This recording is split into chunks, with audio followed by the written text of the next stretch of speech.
Assalamu alaykum, hormatly Türkmenistanlılar, hormatly vatandaşlar. Köpden bäri mass medialarda aktual temaların biri olan, yani Farhat teması. Şu Farhat temasında käbir meselelere dolu anyklamak üçün egindeşimiz Bahtiyar çağırdık. Bahtiyar egindeşimiz 2020-2021 ýyllarda güçlü aktivistlik hareketlerini alıp barýatdy. TikTok'ta Vaktik 19 adı bilen tanalıp günde gün aşa diýenýaly efirleri alıp barýatdy. Belli bir sebeplere göre güründeşliğin dowamında özü gürrüň berer. Gyra çekilmeli oldu, ýagny aktivizmden birazrak uzaklaşmaly oldu. O barada özü gürrüň berer. Indi şu Farhat meselesinde näme üçin biz Bahtiyardan sonra sebebi belli bir wagtda, belli bir döwürde Farhatlar bilen deň hereket alıp bardy, şolar bilen gatnaşdy. O ýakyn gatnaşykda boldy. Nämeler bolup geçti şo döwürlerde? Nähili boldu da Farhat ekidildi? Kimler günäkar bolup bilýär bu ýagdaýda? Maksady nämeti? Şolar barada giňişleýin gürrüň berer diýip umyt etýäs Bahtiyardan. Onda näme? Gürrüňdeşligimize başlaýas. Salam Bahtiyar. Syýlap efirimize geleniň üçin köp sag bol. Baştan başlasaň, nähili Aleyküm Farhat selam. bilen görüşdüň, sataşdyň, goşuldyň, nämeden başlady? Kıstanman arkaň gürrüň bereber dinleýäs. Ee, Esselamu aleyküm hormatly ildeşler. Hemmeniz Kurban Bayramınız kutlu mübarek olsun. Ve başlasam böyle aslında başı nereden başlandı? Şu seyrettik olan 20, 21, 22. yıllarda 20'den başlasak yavaş yavaştan vatandaşlarımız kendileri TikTok'larda, YouTube'larda öz hakkını, hukukunu talep edip başladı. Benim Gattal'dan izlep başladım. Ondan sonra koşuldum. Değilsen böyle Mehmet oturacak. Şu hareketlere koşuldu. Farkat o mahallar Farkat İstanbul'da. Benim Ber'de, İzmir'de işler örneği var. Ondan sonra biz 6 aylar, değilsen böyle 6 aylar yine şu efirlerde görüşüyorduk, efirlerde görüşüyorduk. Ya WhatsApp arkalı görüşüyorduk. Böyle ondan sonra şu 20. yıllarda Ferhat önkü adı bilen Yunus Begli tanıdılan Ferhat Genciyev. Bize de şu başta aramıza giren mahalı Yunus Begli deyip girdi. Şu tayda ben size açık vatandaşlar hiç gizleyecek nemem yok. Şu aramıza giren mahalı bize Yunus Begli deyip giriyor. Ondan sonra böyle ben şu mahallar TikTok'larda Vakti 19 kanalda çıkışlara ediyorduk, efirler açıyorduk. Kâbir vatandaşları bilen düşünce fikirleri alışıyorduk. Şonda şol adam gelende bizim yanımıza e, Yunus Begli tip geliyor.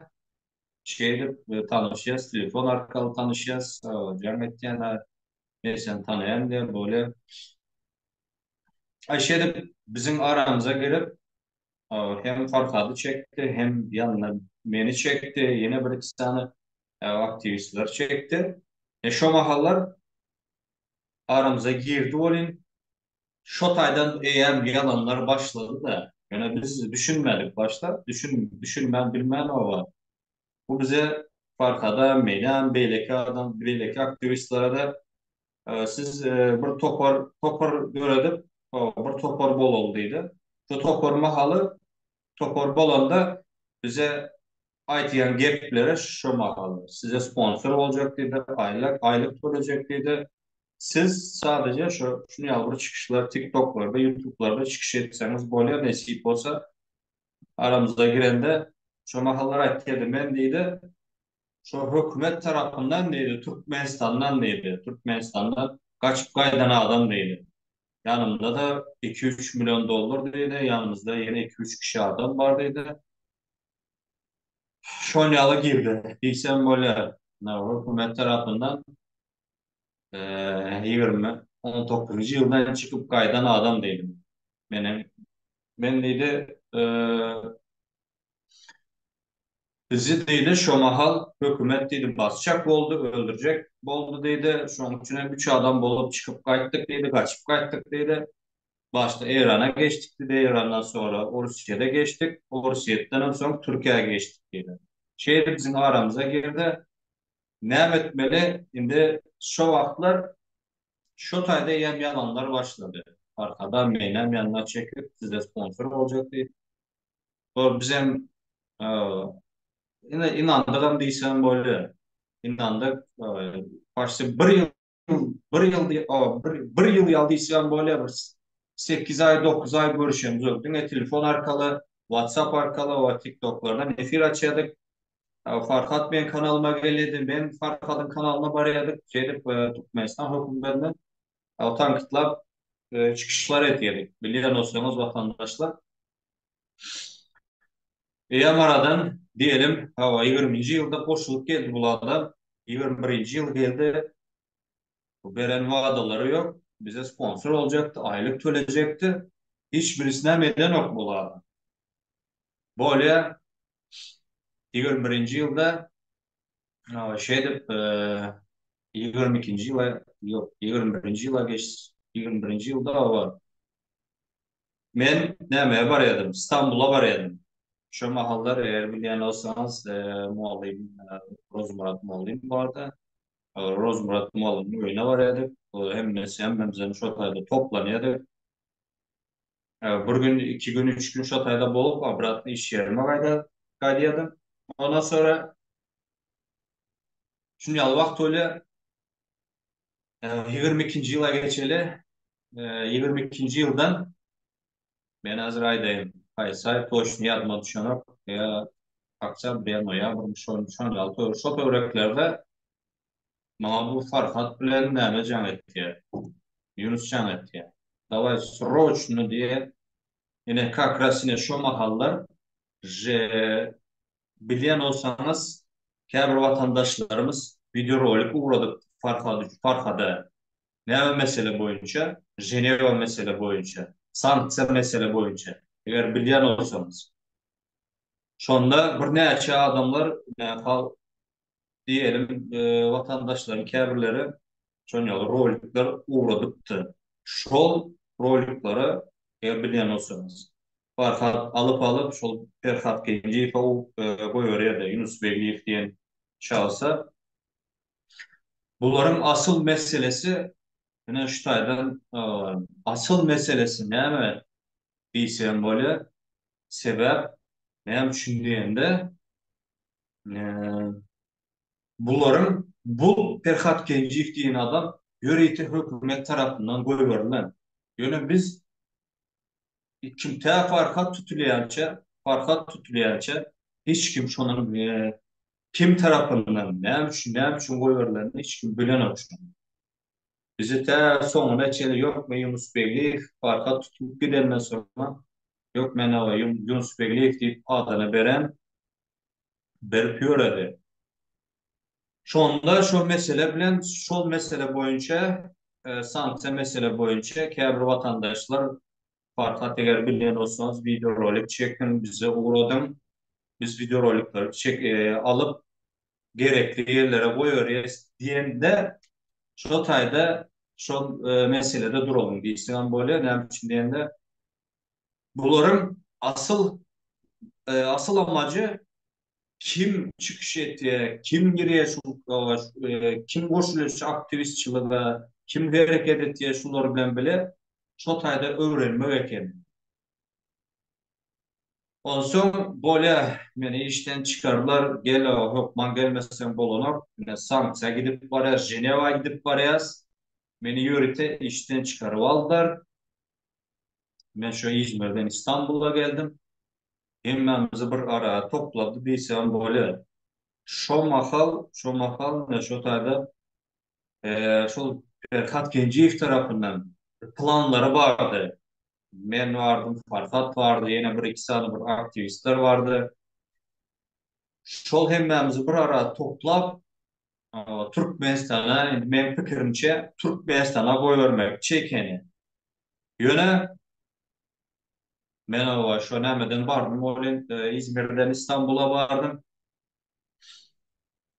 Aradan bir gün geçiyor, 2 gün geçiyor, 10 gün geçiyor, 5 gün geçiyor. Şimdi bizi işten çıkar da Ceneva'ya gitmeli, o sanksiya vermeli. Yürüyte sonun için çıkardılar. Çıkarıp, işten çıkarıp, getirip bir ara topladı. Emmemizden aradan şu aytyan, aydı şimdi al 5 gün geçiyor, hiç iyilik haber yok, 10 gün geçiyor, hiç iyilik haber yok. Buna Ferhat Genceyev'den sonra annem buldu. Hani yürüyte işimizi taşlap geldik.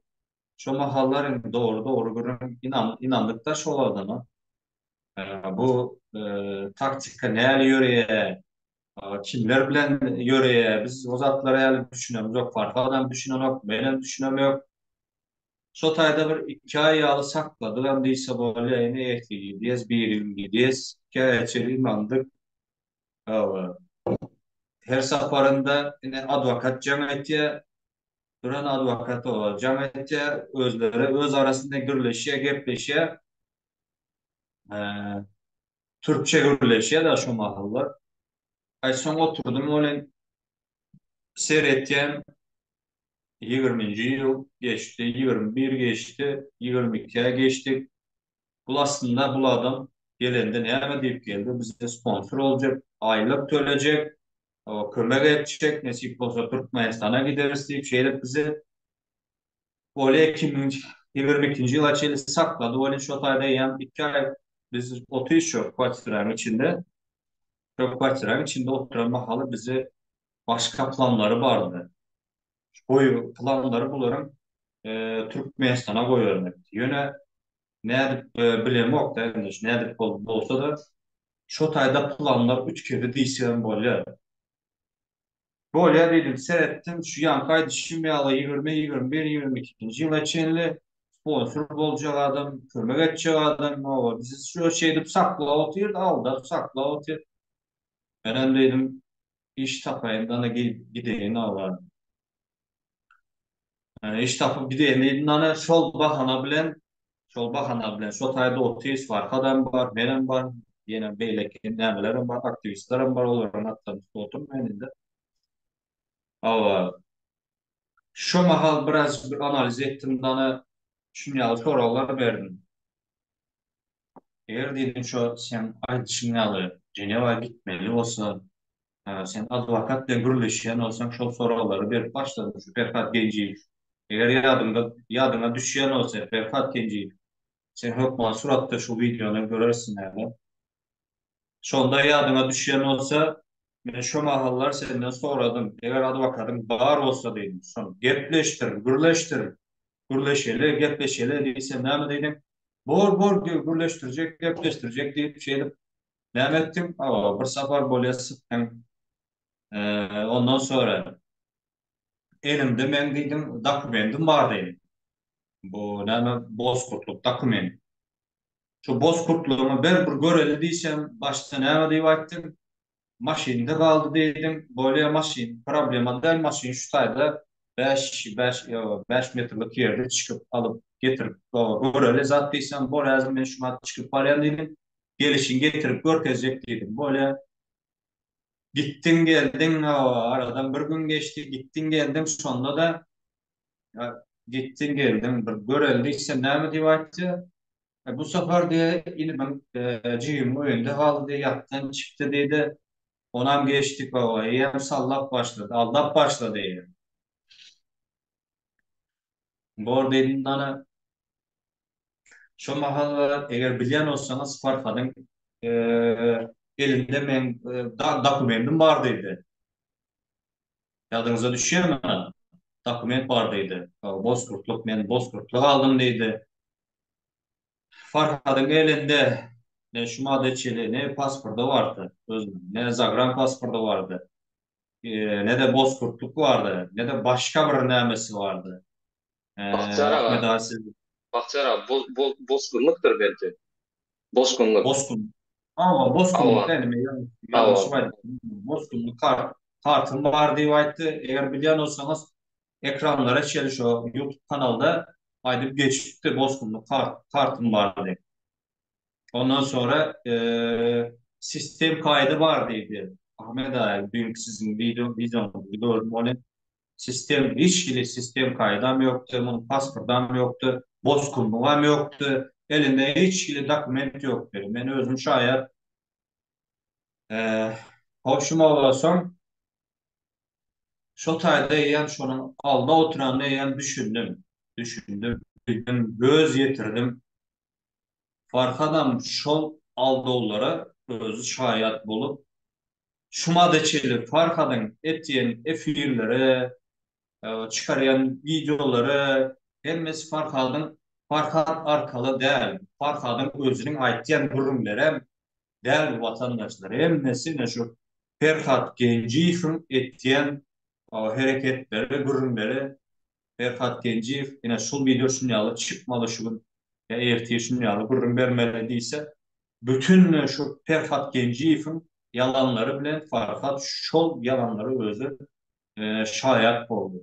Men şo mahallar 21-nji ýyldan beri Farhat dedim. Bu dedim yalanların sonunda dedim yalanların sonunda cevap vermeli bolarsyň diýende bu ikisem ay Bahtiyar deydi şu yalanları özüň misal üçin. Özüň aýtmasaň başga bizim beýle aramyzda aýça adam ýok diýdi. Böyle dedim ýöne biz mene dedim siziň yalanlaryňyza mene dedim şaýat boljak dedim. Şeýdip ben şu taýda 2 ay oturdumdan bularam. Hiçbir Ceneva şu sanksiya meselesi ýok. Prosta yalan. Şu mahallar şu bizi hökümet tarafından hökümet tarafından toplap ekidilmelidik. Şu taýda gaýdanda men iş meselesi diýip gaýtdym, men şu taýda bildiremek özüm.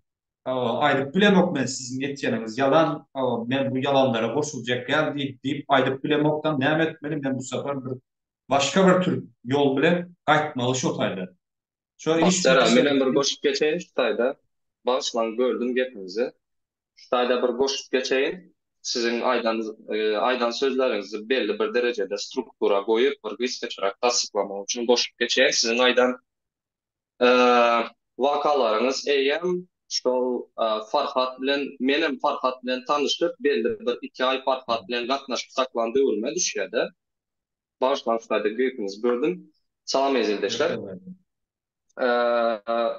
Seredin şu taýda ýanky Yunus me ýa-da Ferhat Genciýew mi haýsy adam tutsa güzamat bolýar. Şol adamyň nähili adamdygyna hatda maňa hem düşünmek üçin 2 ay ýaly wagt gerek boldy. Biraz şu taýda Bahçer aganyň sözlerini tassyklap geçip, näme üçin Bahçer aga, näme üçin menem bir näçe wagtdan soň şunça wagt geçenden soň çykyp şu barada gürrüň edip şu zat barada biraz aýdyp geçesim geler. Umuman Farhat bilen meniň hem gatnaşyp başlandy öwrümde stansiýa barada gürrüň etýärdiler-de. Soňra şu döwür Türkmenistandan çykyp gaýdan döwrümizde, mesela menem Türkmenistandan şu 21-nji ýylyň soňunda çykyp gaýtdym. Gahar gazapda o geçiren gynamalar, zatlar, bu ýurtdan bu ýurda göçmek, şu döwür mene başga bir ýurtda ýaşaýarym. Farhat bilen tanışyp saýdanymyzdan soň şu döwür menem kenzara düşünmem okunda sanksiya, bilýärdim sanksiya näme zat. Ýöne sanksiya berýär, eýtýär. 2 ay wagtyň dowamında bir gysgaça aýtsam, sanksiya barada soraw başlady. Men aýtdym, sanksiya berdirmek üçin diýilende näme berdirjek sanksiýany? Meselem, ýani nasystvene trud, mecburi zähmete garşy sanksiýamy ýa-da pul oğurlamalara karşı mı sanksiýa, näme sanksiýa girizmeli, ol Türkmenistana garşy sanksiýa işlerini girizmek üçin 20 ýyllaryň dowamında bir topar guramalar işläpýär. Şol guramalaryň eden işinden soň barýo mecburi paxta ýygnlaryna gatnaşdyrýanlygy üçin Türkmenistanyň paxtasyny satyn almazlyk ýalysyna garşy sanksiýalar girizildi.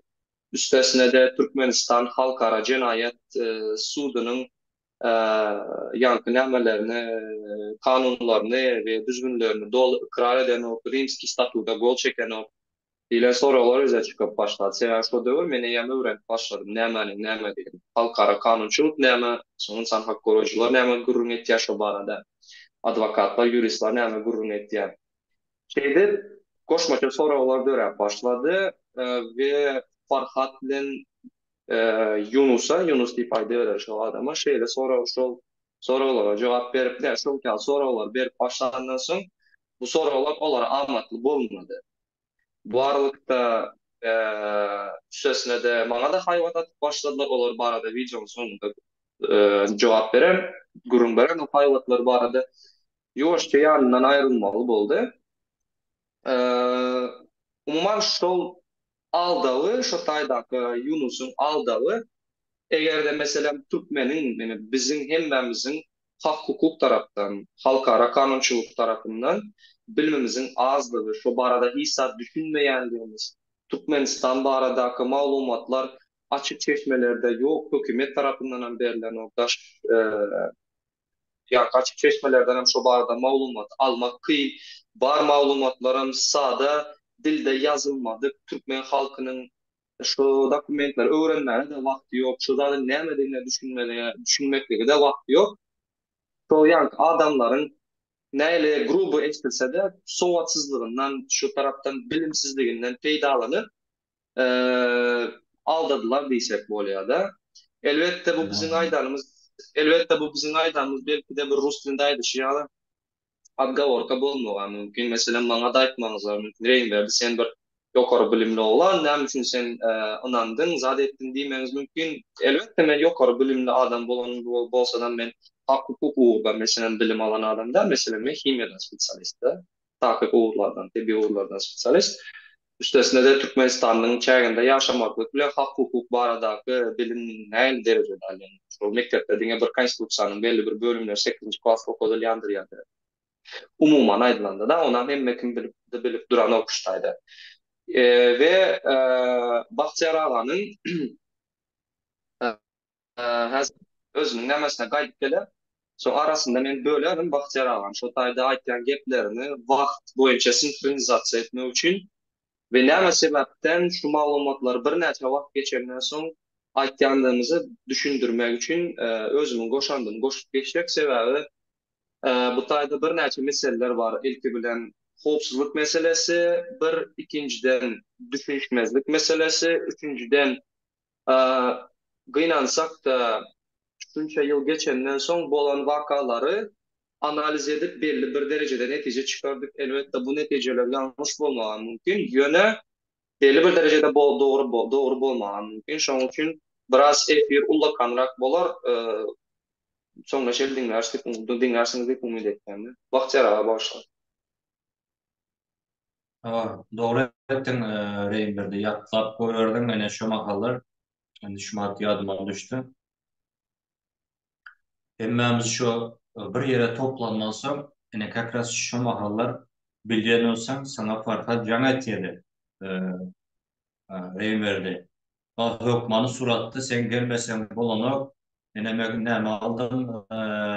Şu Türkiye'den bozkunluk aldım. Gel sana mal periyes.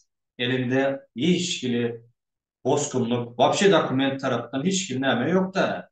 Yine şu anda da bu Yunus Vegliyev tarafından Farhat ait gelsin Türkiye'ye gelsin o var. Ait men elimde dokument var deyip kaptaldan şon yalıcı istermen ait ya da Farhat'dan seyredip şu sen gürleşiyedin men bana haber berýärler aýtýarlar çağırdık zat ettik.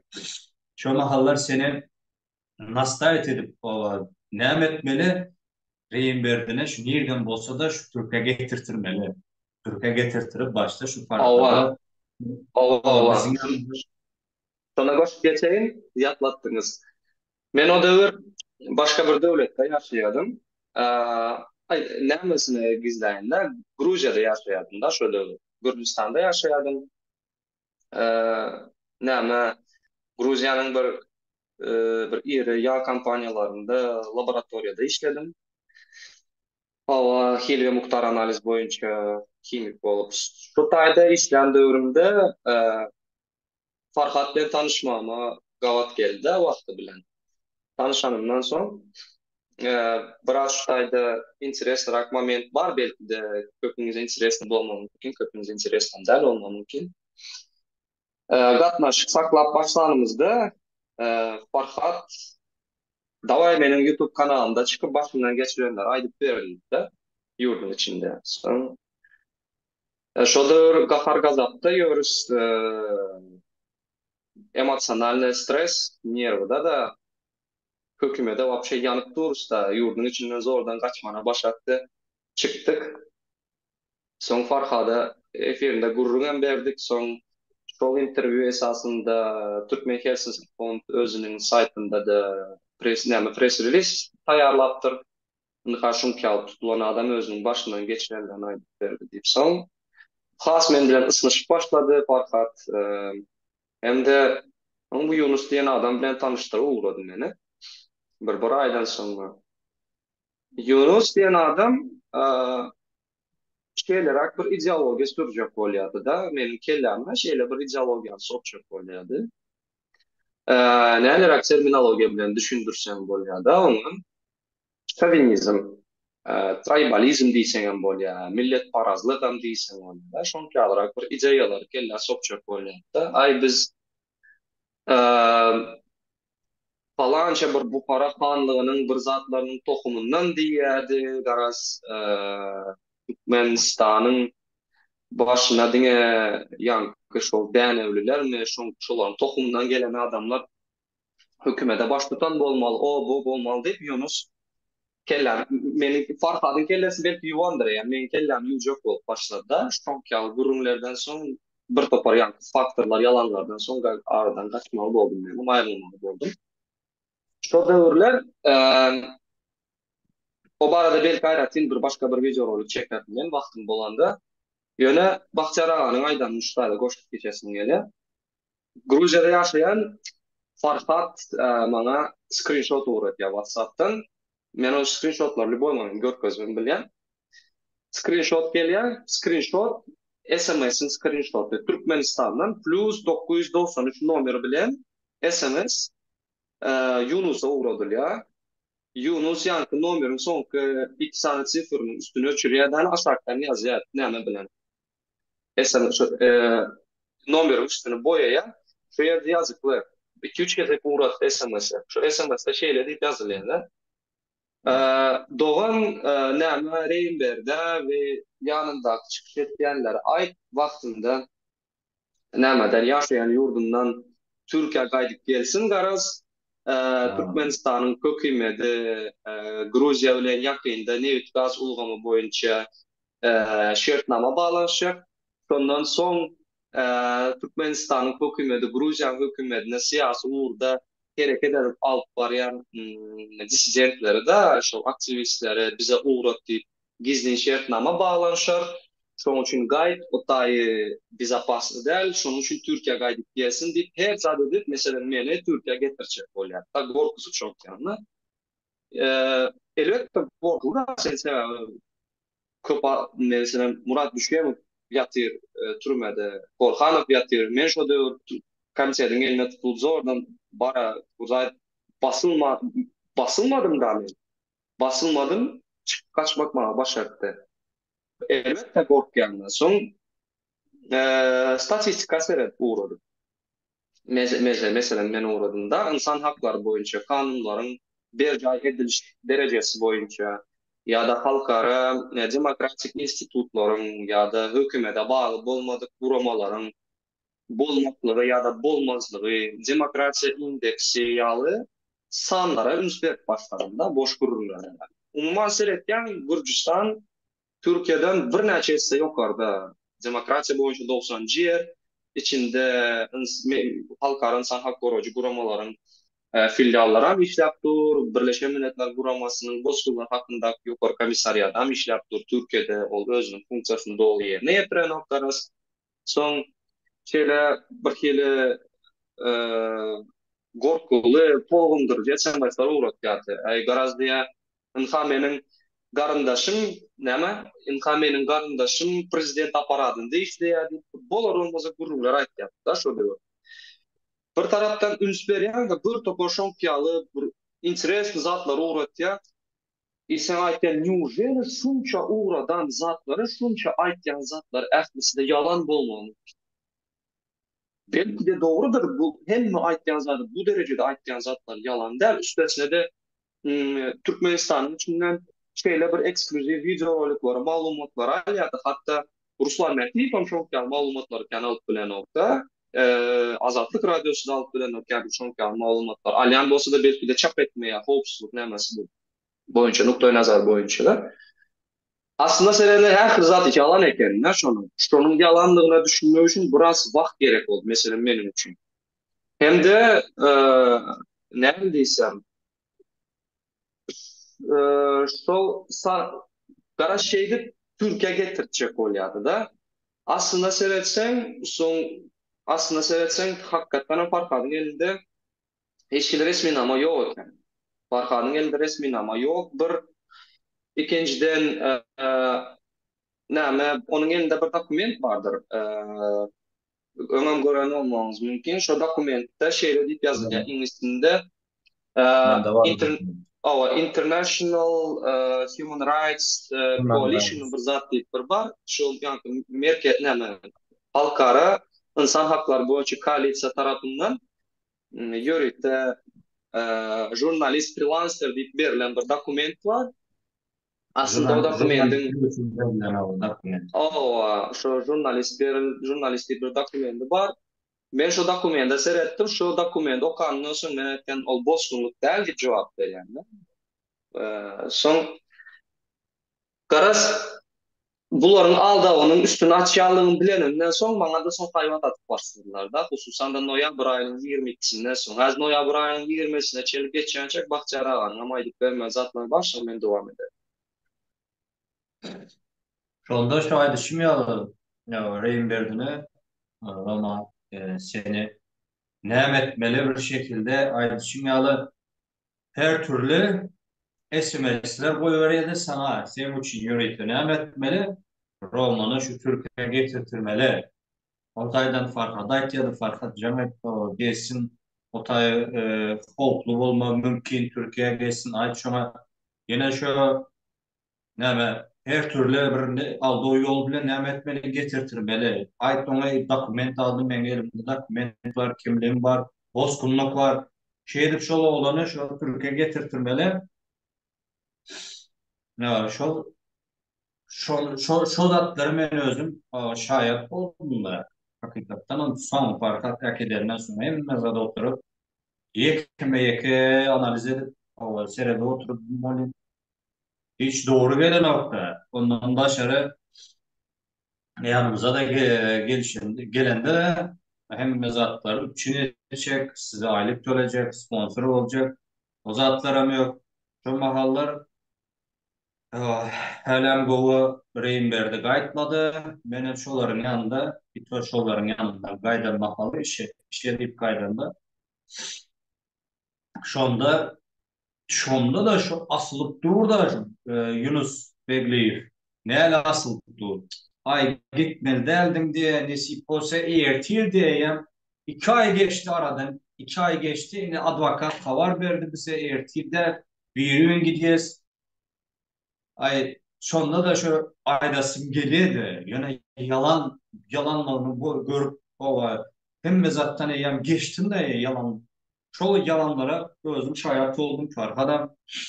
Ay Bahtiyar bitmeli derdim. Senin kenzada düşünen ok birazcık araşmalı, sabır etmeli. Böyle gidenden sonra Farhad'a bir neş safar cam ettim Farhad dedim. Gatı görme yönü dedim sen ara analizim yok mu dedim bana. Şu anda nem oldu Bahtiyar nem analiz, nem şüpheleniyorum ama bizim ettiğini işimizden. Ben hep şu vaktlara ettim. Ay oğlum Farhat dedim. Özüm dedim düşündüm o adam dedim 2020'den beri senin yanında dedim. Yöne sana ne başta gelede ne mi diyeyim sana sponsor olacak, aylık olacak. Ne o seni Ankara villan vardı, sotaya akıtacaktin. Seni her enten 2 yıldan beri gözüm yok mu dedim. Otuyorsun dedim, özünem dedim. Kim sana kömek etse, cay meselesinde, pul meselesinde yöneldim sana Ferhat Genciyev kömeğe de oturuyorum. Kömek ettim şu malıcını kömeğe mi kömek etti? Sen dedim, halktan dedim, kim kömek etse dedim. Şol kömeğe özün al oturursun dedim. Bir yere gel mihmançılığa bir gün 2 gün o menkide kal. Menki de al deyip çağırsa şolaraka gidip dedim şolaraka da yaşap bunun görüp görsün dedim Farhat. Şo zatları gör özün görüp gelýän diýsem, ay baktar abi bilýän diye şumat diye aýtdyň geplerine seret şumat diye şu Yunus Ağamın diye bir neçe milyonluk dollarlık diye liçeniyası gidip dur. Nämemiş wagtynda şu 2021-de awalya bolupdyr. Endi şol Germaniýadan doktor çağırıpmış. Germanski doktor çağırıpmış. Endi şoňa 1 milyon dollar pul berip özüm aslında aramıza gelende Türkiye boyunca bir neçe magazinlarım bardıydı. Falan milyon dollar pulum bardıydı. Men Türkmenistan'dan oğlak gayetindeydi. Şu mahallara aittim. Farhat dedim. Sen dedim 2 yıldan beri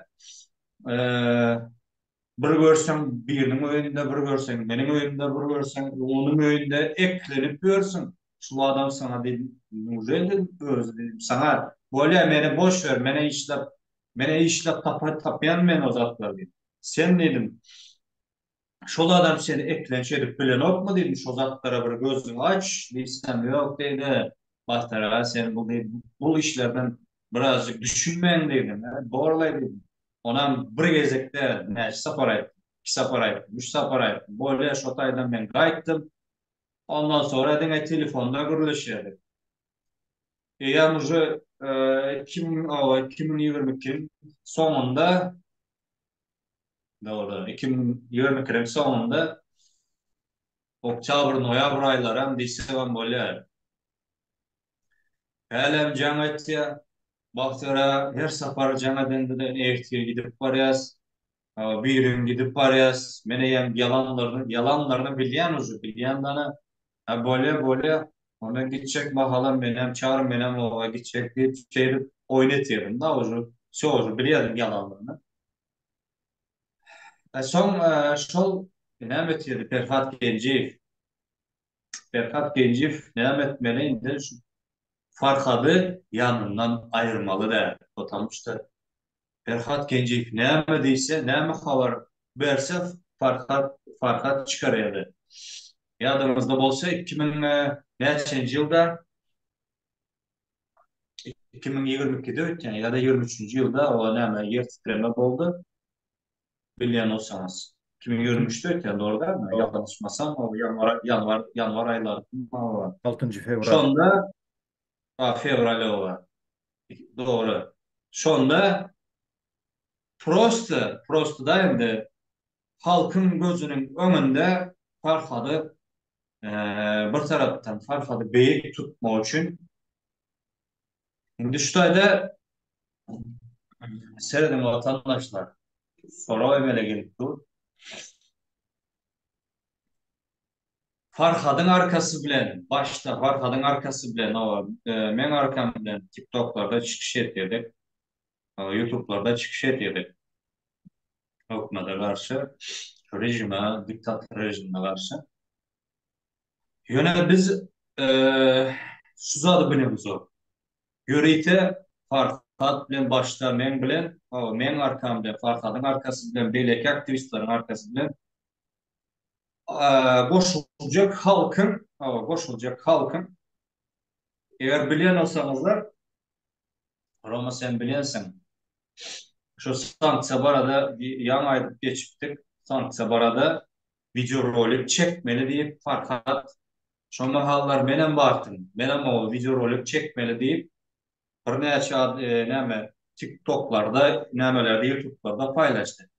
Bunların asıl maksadı şu Farhat Bahtiyar beýleki aktivistlere edilen şu hareketine kim goşulýar? Şol sebäpli näme etmeli bu taýda bilmeli da kim goşulýandygyny. Näme üçin diýende şu video roliklarda şol kanal Farhadyň kanaly gaýta edildi. Zaten men bilýän şu gaýta edilen bilen men ýadymda Farhat şol ýaly yüzlenişi vatandaşlar şol sanksiya barada sanksiya üçin bir video rolik 2 minutluk 3 minutluk video rolik çekilmeli. Şo taýda adyňyz, familiýaňyz bolmaly. Şol ýöreýti edilmedi. Şol yörüte edildi diýsen bolýar. Näme üçin adyny, familiýasyny aýtmalar şotady. Onsoň şol Farhada yüzden mahalı şol video rolik Farhada goýbermeli. Farhadan aleden beýleki Ferhat Geciýew goýbermeli. Ferhat Geciýew bu sapar näme etmeli? Türkmenistana uğratmalı. Yani şular, yani şu adamlar ya öyle barıp näme dip bilersiniz, bas şerip bilersiniz da yani şu işlere goşulmagy üçin de şonyaly oýunlar boldy. Bahtiyar, Eee onsoň tepkiratları deňinde anyklap giderler, hatta soň gaýdyp gelmeli bolýas, geçip gidilen nemelere. Ine ýaňy gurundaşlykda sen aýtdyň. Gruziýadan Reýinbergini çağırmak üçin hatda Türkmenistandan hamaly SMS ugradylýar. Türkmenistan bilen Gruziýanyň arasynda nebit gaz lalaşyklar boljak. Siyasi temalara da degiller, ýagny Türkmenistana ugradylmagy ähtimaly bar diýip maksat näme? Gruziýadan Reýinbergini getirmeli. Eger senem Farhat ýaly ynanyp ýören bolsaň, şuýda sorag ýüze çykýar.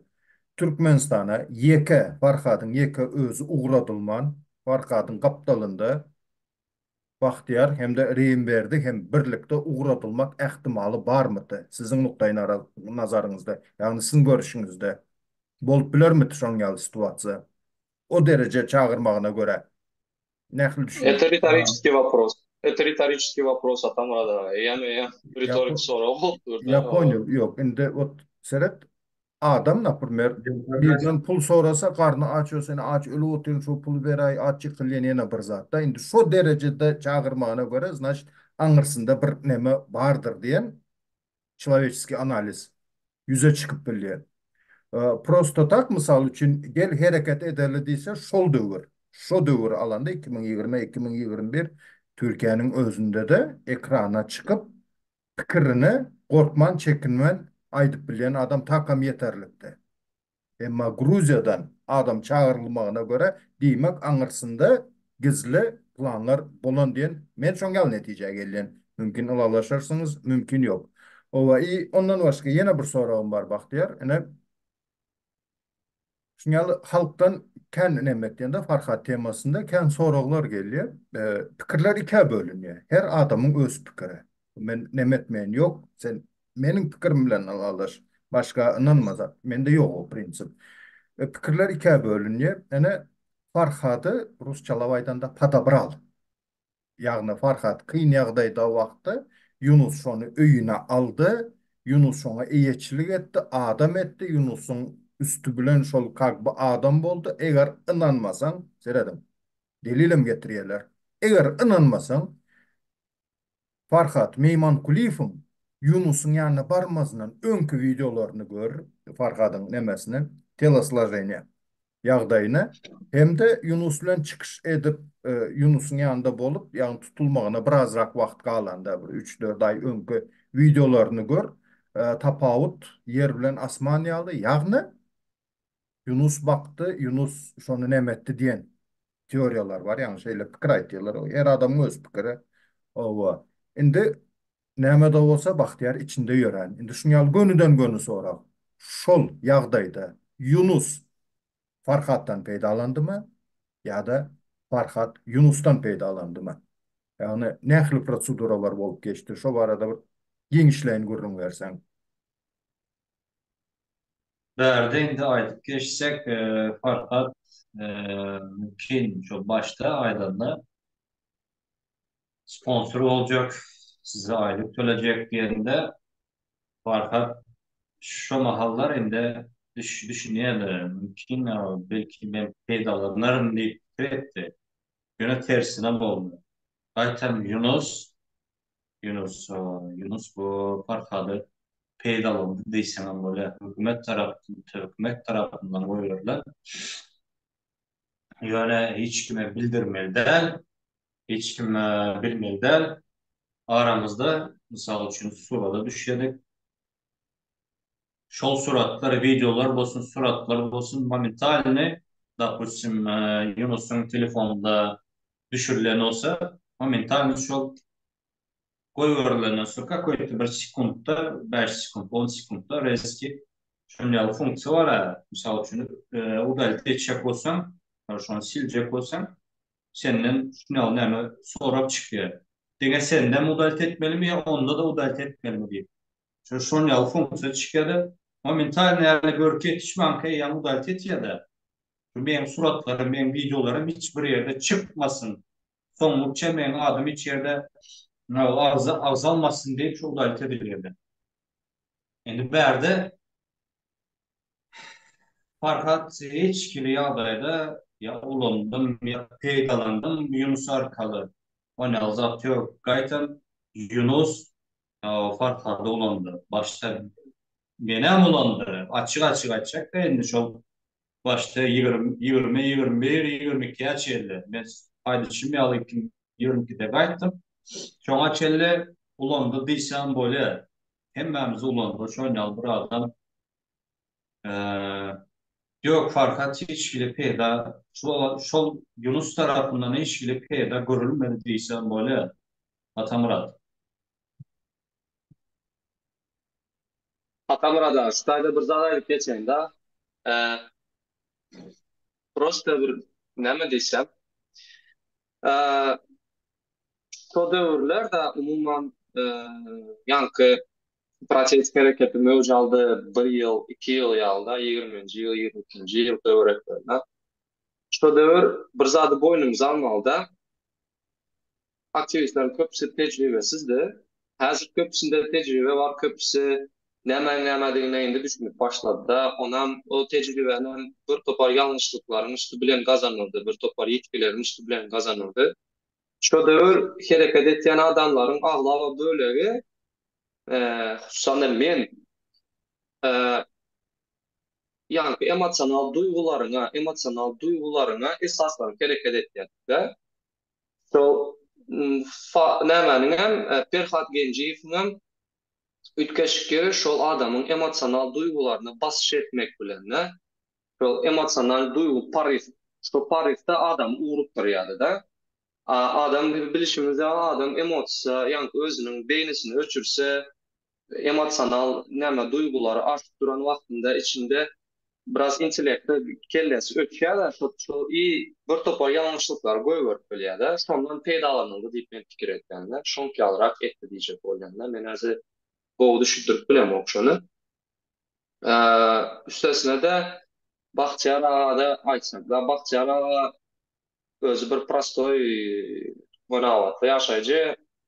9 klas okan şol maşgalasyny bakmak üçin, zat etmek üçin daşaýrda çykyp gaýtdy, ýurdun içinde de hakly gowy gorap bilmem. Çykyp gaýtdy, şo ýanky massawy splesк bolanda şoň arasyna goşulýar da, şol uýuzwym adamlar tutup alýar da, uýuzwym adamlar, emosional, psixologiski uýuzwym adamlar tutup alýar da, şoň eline şo wagty Farhat düşýär, Bahçıyar düşýär. Menem düşdümden ýöne 2 aýyň içinde aýrylyp gitdim de ýanyndan soň. Näme diýip düşünenimden soň. Eee, şeýlerak. Şu emosional yani uyuzvim adamlar. Bahtiyar, menem söýerde bir zat Ayıp olayım Ahmet bir Eke. zat soracaktım. Aha. Hala uyuzvim adamlar şu nemesine düşýär, yani tuzağına düşýär diýdim. Şu näme ýadyma düşdü şu epizod. Hatta maňa da yüzlendi. Şu yani bellap geçtiňizler sanksiýa meselesinde ana Ženewa gitdiýiz. Bir hayran galdyrýan ýeri chatlarda, gruppalarda Farhat Galasawoy goýýar. 70 sany challenge gerek. Challenge nähli bolmaly? Men pelança adyň aýtmasam bolýar. Türkmenistan hökümetinden nägile boldy şoň ýaly challenge. O ad bolmasa, näme bolmasa. Bak bu ütkeşik näme-de Rusçalawaýdan da nepravdopodobno. Maňa yüzlenme etdi. Men övündügümde vatandaşlar tanış bilişimken kuruk apşeni diýilýär. Kuruk apşeni giň o döwürler Hasam kenti. Ýagny şolaram çağırış etse, hatta yüzlenenler boldy. Ne Farhat şunýaly pikirde, o şunýaly nämeni ündä otyr. Sanksiýa bereli, sanksiýa bilen ýykyp bilýäs. Challenge gerek diýip sorap otyr. Biz şo challenge zapis edip berelimi? Seniň pikiriň wajyp bize diýip hatta maňa yüzlendiler. Farhat bilen chatlaryň birinde men şu temada bir karşılaşdym. Bul çağırış etdi, soň men Farhat dedim. Şol mesele boyunca dedim. Google var, internet var. Lüboy bir kosmonavtın adını, aydımcı, muzikant, prezident, yer, yurt, dağ, derya adını yazsam Google. Bir harfini yanlış yazsam ziyan yok. Ne için bir varyant sana Google neme diye. Predlagat et diye. Şo nemede. Sen dedim şunyal kanunu görkez dedim. OBS'de varmış o kanun, o onda var mı? Adam hukuklar deklarasyasında var mı? Yani 70 sanı mı, 50 sanı challenge bilen devlet baş tutanına sanksiya beriliye diyen şol kanunun sılkasını uğratmana dedim. Haysi dilde olsa da tapawut yok. Google perewodçuk var. Has olmasa adını ağzap geçen Musa Metafizik İngilizce billi, Orsça gerek olsa, Türkçe gerek olsa özüm düşünüyorum. Fransuzca yazılan olsa Fransuz tapar. Umuman biz düşünüyoruz o kanuna. Diysen bul neme dedi. Bu çatın içinde başta bir 50 adamın içinde yani tartımlı kol geçiyor. Bul neme dedi. Biz dedi 200 bin dolar töledik. Halkara dereceli advokata 200 bin dolar töledik. Eyyem aplaçını dine challenge karışıp dur. 200 bin dolar tölendi. Dine challenge boldu. Yani biz falan gün gitmeli Şvitsarya, Ceneva gitmeli. Ova demedili. Bolya dedim. Bolya. 200 bin dolar tölenen olsa demek şu eyyem nayomlu senin işçin şu. Hakkına tutma sen pulunu töledin. Sen şu talep edip biliyorsun. Tölen nemene göre. Zumgurnalı dedim. Çağır şol advokatını çağır 200 bin dolar gonorar alan advokatını çağır. Sonra cevap edeli bize düşündürsün desem prezidentleri sanksiya berip yören advokat 4 san aktivist için efire gelmeye dedi. Farkat dedim. Adam da dedim en kımmatlı zatı dedim canı dedim. En kımmatlı zatı canı. Naprimer içeni alıp bilersin sağlığına. Misal için aç olsan çörek alıp bilersin. Ova. Nemede olsan kvartira alıp bilersin özüne. Kvartira tutup bilersin meydanda olsan. Yani sen canı bir yerden barıp alıp bilmeyen. Adam canını koyup risk avat edip challenge çeken son advokatın gelmeyecek olsa samsıra anırraktan gözlediydim. Ben aytdım şu gepleri. Ova. Ay bolya Rusya'daki studentlerden hayiş edip men çelişçi neme derim zat ol bu. Umuman şu yerde men gözü yetirdim. Bu zatlar başka niyetler için nemedil otur. Men şu yerde açık. Fakat hükümet için de otursanız mı desem gidecek ullakan dava. Men kızım sana ayten gelinim sen düşün diye ne alır? Şu çatın içindekiler hem düşünsün şu diyalogdan mani çıkarsın. Hatta bir son alarak özümü alıp bardım. Neticede Farhad'ın öz çıkıttı yok sizler dedi. Parajnyak. Boş sizlere bil bağlap olmaya. Rusya'dan studentler bilen havarlaşı oturdum. Şolara hayiş ederdim. Şolar challenge çekip verirdi. Yani indi görüp otursak yine baktiyaram. Şu gurrun veri oturun. O başat nemede otur höke, düýbe öwredip oturan, şonun kellesine guýup oturan, talabede oturan, yine kim şahsiyet bolup çykýar? O özüni Yunus Begliýew diýip tanadan Parhat Genjiýew, o şoň ýol önemeden. Şonu bir ýatlap geçeýin diýdim, vatandaşlar şeýle wakalar meniň başymdan geçdi. Farhat tematikasynda dowam edebereli. Bahtiyar ağa, staýdasy sözüňizi başlamanka bir zat koşup geçeýin de size özüňizden maýdarsyňyz şonu. Elbette şu gepleşiň dowamında dinleýijilerde şeýlerak bir soraw bize çykmagy mümkin. Näme üçin Bahçıýar bilen reýim berdi? Şunçaý wagt geçenden soň gurrun görüp bu zatlar diýip-de, öňrek näme üçin aýdylmady? Ýa-da dörli konspirologiýalar gurajak adamlar döremeli mümkin-de. Sebäbi, mysal üçin men özüme jogap berip aýdaýyn şutaýdy. 2022-nji ýylyň noýabr aýynyň 20-si törekleri ene biz Ženewaga gidip barýar, zat gidip barýar diýip başlady. Soň hakyk eýem o döwür aýtýan gurrunlar bara bir hil gülkürä eşitip başlady. Ýöne men düşünýärdim Farhady Yunus ýa-da şu Ferhat Genjiýew aldy ýa. Farhadyň özüne de aýtýatym menä. Ahana suwutnamalar, näme üçin sen şonu anlaýarsyň zat? Sondan soň Farhat bilen bir video rolik çekdik. Последний bir video rolik. Şu video rolikden öň Farhat какой-то bir Telegram gruppada kim şol oğlanın adı Bayram yanlışmasam Amerikalı o şol bilen uruşýan bir zat bolýan. Garas näme etdi menem soň Farhada şeýle bir zat diýdim-de Farhad dedim sen dedim jikatyryň isi gelýär. Eýem özüniň aktivist hereketiniň ýoluny biraz ütgetdi-de şo taýda. Onun badyna gidip menem çıkış edip bir topar etik normalar bozan yerlerim var. O eýem menim günäm özüniň emosional durnuksuzlygyny sebäbini. Şondan soň ol düşünüp başlady da we haýwat atlyp başlandy. Ugrozalar gelip başlady da durly nomerlerden, durly tureski nomerlerden.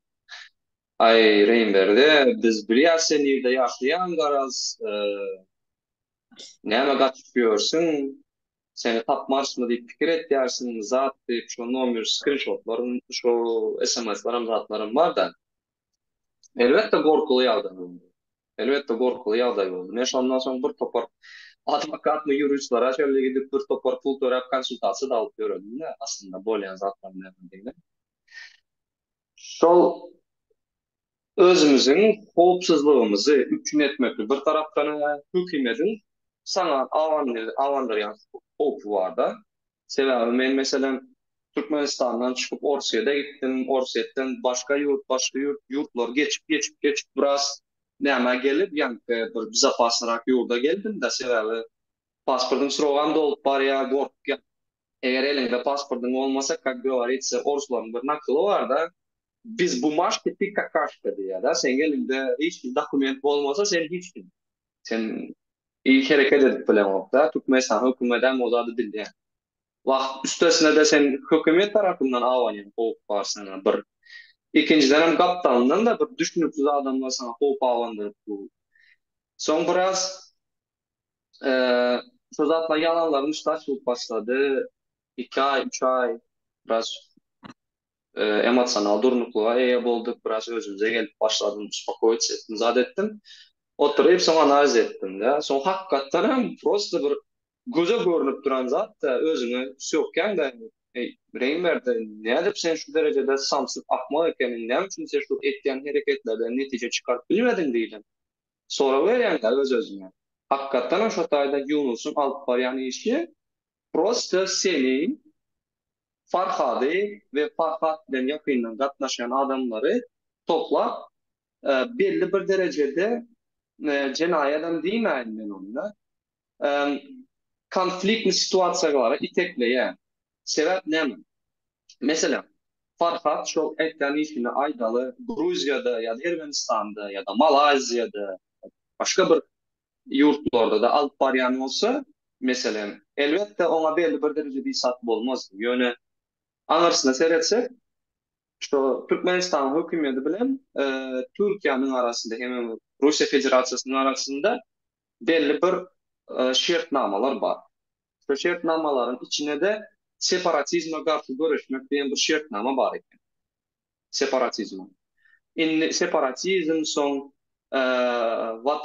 näme hökümete garşy göjükdirme diýilen bir zatlar bar eken. Şol etýän hereketi bilen Yunus şol Farhady ve Farhady ýakyn adamlar şoňa itekleýär. Ve neticede şol adamy tutup Türkmenistany uğratmak hasam ýeňil bolýar. Üstesine de ol bir ýagdaý. Ikinciden Türkiýanyň içinde Birleşen Milletler Guramasının bozgunlar hakyndaky komissariýaty dol öz funksiýasyny alyp baranok. Misal üçin Nursultan Taganowa gaýdyp gezekde. Nursultan Taganowa öz döwründe tutulanda Nursultanyň eline berilen dokument almak kyn boldy. Özü de aýtdy, onuň arkasında bir topar guramalar dur.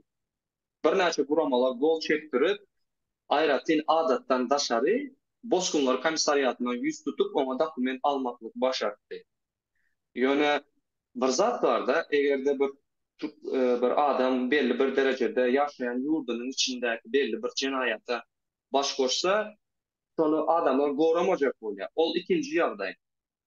Üçüncü bir ýagdaýa üns bersek de, näme diýsem şo taýda. Yunus şeýlerak bir politikany alyp barýar ekeni. Farhady hemme bilen uruşturdy. Farhad hemme bilen uruşturdy. Hem aktivistler bilen uruşturdy, hem opozisyonerler bilen uruşturdy. Sökti paýyş göpler aýtdyrdy. Bolýar, sökdi paýyş gepler aýtdy üçin men onu tanqidlajak sebebi özümüz bilýäs-de emosional durnuklugy, onun aslında Farhadyň göwünde ýamanlyk niýeti ýokdy. Gola näme hemme kimden uruşturup çykdy. So Farhady sähetli gün gelende Farhady tutup başka bir Türkmenistany uğratmaklyk meselesi ortaya çykanda şonun arkasında hiç kim durmasın, şonun işine hiç kim goşulmasın diýilen maksat bilen etdi. Ine bar edilen zat boldy şo taýda. Şoň üçin Farhady hemme kime garşy natrawet etdi. Farhad elbette halka eden bir topar peýdaly işleri bar. Elbette onun yüreğinde niyeti elbette onun. Yönü hem üstesinde de Farhad'da bir ütkeşik bir kasiyeti bir nalığı var da başlarına bir ovadan gürlep bilýärdi. Halkın da emosionalny publika oynap bilýärdi, adamlara täsir edip bilýärdi. Üstesinde bir topar iş edip görkezen ýaly boldy. Sondan soň näme diýsem garaz şeýtmeklik bilen Farhady ya bir topar yanlışlıklara itekledi. Yanlışlıklara itekledi. Neticede Farhad tutuldu. Dördüncüden Farhad birinciden adamların içinde nämesini kazandı. Özünün avtoriteti boldu. Hususan da bir adat raýatlaryň arasında da Rapaçaga diýerseni Türkiýede başga ýerde işläpýär, olar adamlar işe gitdi, isminden geldi, ya da pulunu tapýar, YouTube'a çevirýär howa. Köp adam düşünüp, prostoy halkyň arasında avtoritet kazandı. Endi sen bir psihologiýa düşünmende, indi avtoritet prostoy adamlar şonu görýär, şu adam şeýle işlere dopýar, ýurdun içinden şeýler akbar maglumatlar alýar, zat etýär diýmek arkasında belli bir güç vardır. Arkasında güç vardır diýende belli bir mehanizmler vardır. Hakykatdan hem bir tunelin sonunda ýagtylyk görünýär, şu bir halk üçin bir peýdaly iş etýändir diýip avtoritet kazandy. Onda belli bir derejede güç vardır diýip gördüler. Neticede şondan soň hökümet muny Türkiýeden Türkmenistana uğradandan soň köpçülükde näme netije çykdy? Hiç adam edip bolmaýar ki. Bizim ihtiyaçlarımızın peydası yok. Berde. Adamlar fikir etti. Farhad'da tuttular. Farhad'ı tuttular. Biz hissat edip bilmeyerek ana Farhad'dan näme boldy diýilen netije kazandı. Şondan soň üns berseňizler Farhad tutulandan soň prostoy halkyň arasında raýat jemgyýetem diýjekler. Umumy şo prosesde çykýan hökümete nägelerini bilýän dissidentleriň Polanın sany azaldı, basılıp yaptırıldı. Umuman aýtlanda halkyň gözü gopduzuldu da şonda. Toýst, munyň arkasında menin pikirimçe politehnologiýa ýatyr. Köpçülüğün aňyetini manipulasiýa etmekligi başlarýan köpçülüğün psihologiýasyna düşünýän belli bir derejede politehnologiýa ýatyr. Menin pikirimçe. Şoňky manipulasiýa edilmeli. Şol Farhadyň ýanky düşünýäli. Farhadyň boy görmekligi bilen tutulýar. Berde hökümet näme diýjek bolýar?